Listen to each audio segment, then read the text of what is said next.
Hello, this is Ken Howard. I'm a lifetime resident of Clackamas County. I care very much about what happens in Clackamas County. And I'm here to talk about some of the implications in the Constitution of the United States regarding one of the enumerated powers that Congress has that people such as Senator Wyden, Senator Merkley, Representative Blumenauer, Representative Schrader, people like that. What are their authorized powers in Congress? I want to read a quote from September 8th, 2011, from Obama. He said, "What kind of country would this be if this chamber had voted down Social Security or Medicare just because it violated some rigid idea about what government could or could not do? How many Americans would have suffered as a result?"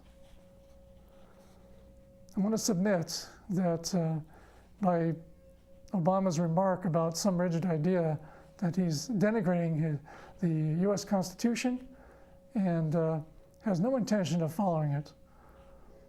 The U.S. Constitution, Article 1, Section 1 says, "All legislative powers herein granted shall be vested in a Congress of the United States."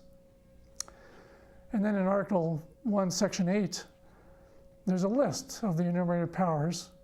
Starts with, "The Congress shall have the power to," and then at the end of Section 8 it says, "to make all laws which shall be necessary and proper for carrying into execution the foregoing powers, and all other powers vested by this Constitution in the government of the United States or in any department or officer thereof."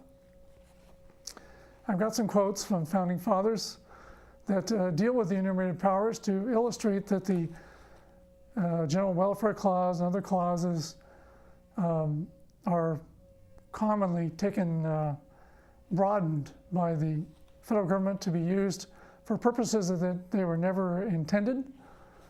And for instance, from Federalist Paper number 41, written by James Madison, it has been urged and echoed that the power to lay and collect taxes, duties, imposts, and excises, to pay the debts, and to provide for the common defense and the general welfare of the United States amounts to an unlimited commission to exercise every power which may be alleged to be necessary for the common defense or general welfare. No stronger proof could be given of the distress under which these writers labor for objections than their stooping to such a misconstruction.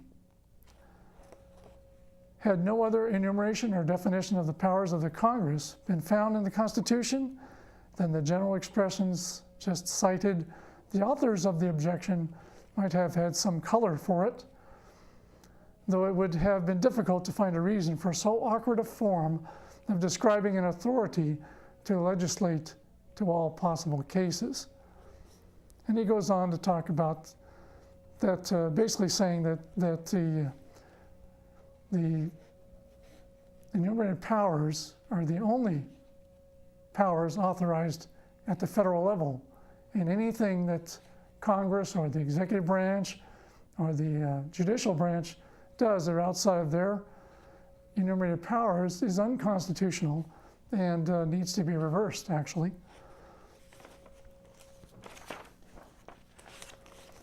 But what would have been thought of that assembly if, attaching themselves to these general expressions and disregarding the specifications which ascertain and limit their import, they had exercised an unlimited power of providing for the common defense and general welfare?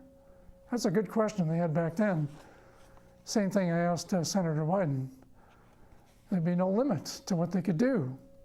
In Federalist number 44, James Madison's, "The sum or quantity of power delegated by the proposed Constitution to the federal government and are brought to this undeniable conclusion that no part of the power is unnecessary or improper for accomplishing the necessary objects of the Union."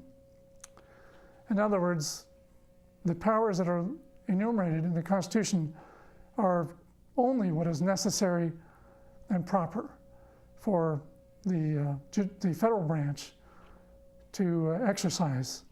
And anything else not enumerated is not either necessary or proper.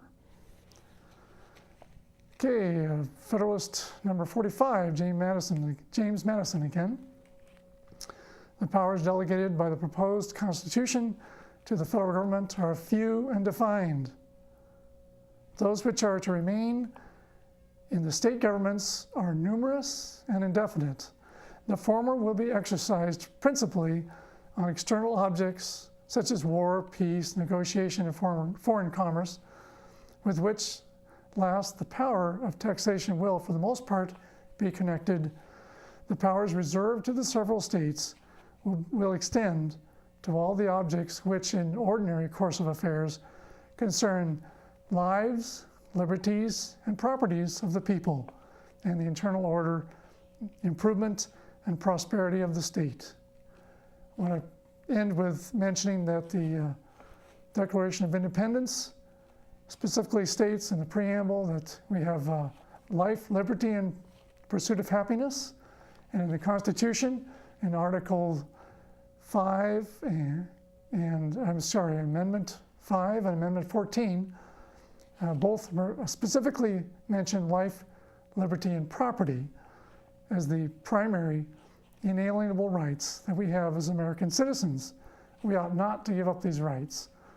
It's crucial that we return to the Constitution, and I ask you to join me in returning to Congress and the executive branch people that will uphold their oath to uphold the Constitution as written, according to the Founding Fathers. Thank you.